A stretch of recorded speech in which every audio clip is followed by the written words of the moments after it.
इस वक्त दो तरह के युद्ध लड़ा जा रहा है। एक इजराइल और हमास के बीच का जो युद्ध है जिसमें वॉरफेयर शामिल है, मिसाइल्स और रॉकेट्स शामिल है।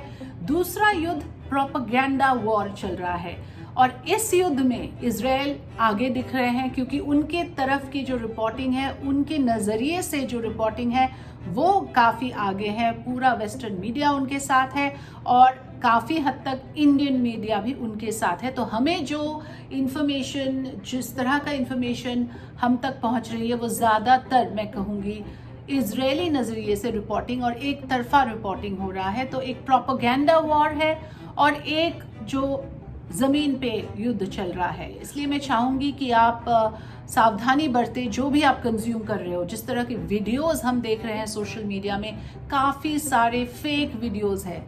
बच्चों के बिहेडिंग के वीडियोस अभी जो निकला है ये है कि ये साबित हो चुका है कि वो सारे फेक वीडियोस थे, मैन्युफैक्चर्ड वीडियोस है। तो मैं फिर से कहूँगी कि मेरे जो दर्शक हैं, मैं चाहूँगी कि वो सावधान रहे इस बात से, कोई फेक इंफॉर्मेशन, इनऑथेंटिक वीडियोस देखकर उसको शेयर या स्प्रेड ना करें। इस बात से वाकिफ रहें कि ये सारा प्रोपेगेंडा वॉर भी पूरा अभी इस वक्त चल रहा है। अब आते हैं आज के अपडेट्स में। बहुत ही अफसोसजनक जो घटना हुई है गाजा में, जो गाजा के एक अस्पताल में अटैक हुआ और 500 निर्दोष लोग मारे गए। इस घटना के बाद दोनों तरफ से परस्पर विरोधी बयान आ रहे हैं। इजराइल का कहना है कि ये अटैक हमास ने खुद किया, इजराइल को बदनाम करने के लिए, ये नुमाइश करने के लिए कि इजराइल किस तरह से निर्दोष इनोसेंट सिविलियंस, नॉन कम्बैटेंट्स के ऊपर हमला कर रहे हैं। तो उनके तरफ जो भी सिंपैथी गैदर होने की जो गुंजाइश थी वो ख़त्म हो जाए। पूरी दुनिया जो इजराइल को एक विक्टिम की तरह देख रहे थे वो कोशिश में नाकाम रहे, इसलिए ये अटैक हमास ने अस्पताल के ऊपर किया।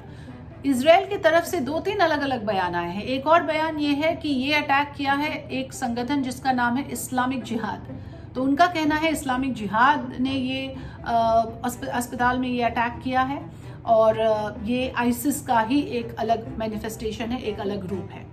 तीसरा बयान ये भी है कि ये अटैक हमास ने इजराइल के ऊपर किया था और वो रॉकेट मिस फायर होके अस्पताल में जा गिरे और वहाँ एक्सप्लोजन हुआ। तो 3 अलग अलग तरह के बयान इजराइल की तरफ से आ रहे हैं। दूसरी तरफ हमास का ये कहना है कि ये अटैक इजराइल ने किया है इनोसेंट सिविलियंस के ऊपर, आम नागरिक के ऊपर, क्योंकि उनका मकसद ही ये है कि गाजा पट्टी को पूरी तरह से साफ कर दिया जाए और वो उस पर कब्जा करे। तो इसमें वो कोई कोर कसर नहीं छोड़ रहे हैं कि जो भी सामने आए उसको उड़ा दिया जाए। इस तरह के मकसद से इजराइल ने ये अटैक किया है। ये हमास का ही नहीं बल्कि खाई देशों में कई सारे ऐसे वर्ल्ड लीडर्स हैं जिन्होंने इस घटना की निंदा की है और इजराइल की निंदा की है, ये कहते हुए कि इस तरह के civilian attack is not acceptable.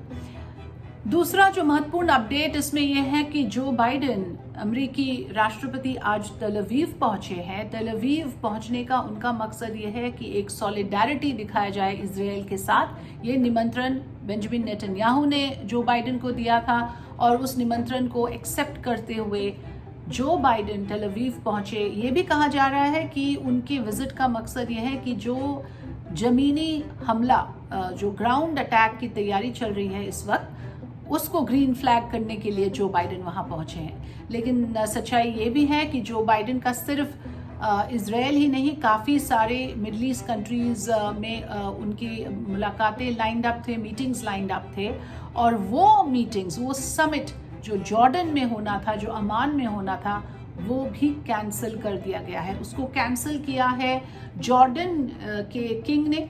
तो खबर यह है कि जॉर्डन्स फॉरेन मिनिस्टर एमान Safadi has announced Biden's summit in Amman scheduled to take place on Wednesday with Jordan's King Abdullah, Egypt's President Abdel Fattah el-Sisi and Palestinian Authority President Mahmoud Abbas has been cancelled.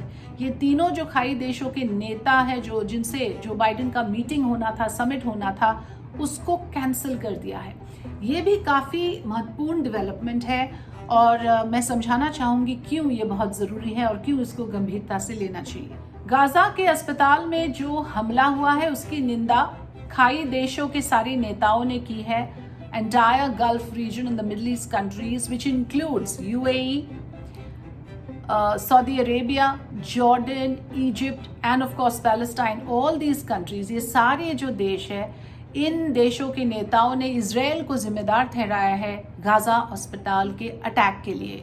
और ये एक बहुत ही महत्वपूर्ण development है, इसलिए क्योंकि Joe Biden, जो अमेरिकी प्रेसिडेंट, अमेरिकी राष्ट्रपति का मीटिंग होना था, समिट होना था जॉर्डन में, अमान में, वो भी कैंसिल कर दिया है। ये अनाउंसमेंट किया है जॉर्डन के विदेश मंत्री एमन सफादी ने।